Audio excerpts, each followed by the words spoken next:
যাত্রাগানের মাধ্যমে শেষ হলো ধর্মরাজ পূজা খয়রাশোলের ভাদুলিয়ায়। বীরভূম জেলার খয়রাশোল ব্লকের ভাদুলিয়া গ্রামে ধর্মরাজ পূজা ধারাবাহিকভাবে হয়ে আসছে। অন্যান্য বছরের ন্যায় এবছরও গত মঙ্গলবার শাস্ত্রীয় আচার মেনে ভক্ত কামানো ও ভক্ত ফলারের মাধ্যমে ধর্মরাজ পূজার সূচনা হয়।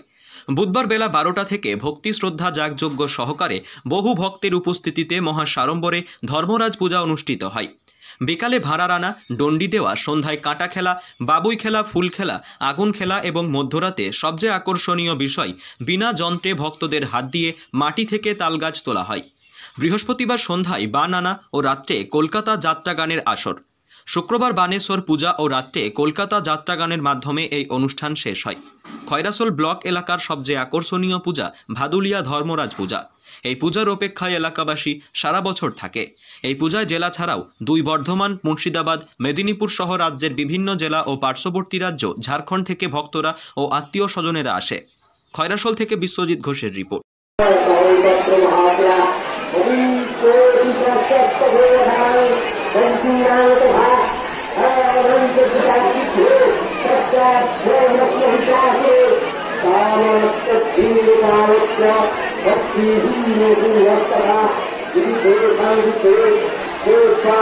Hare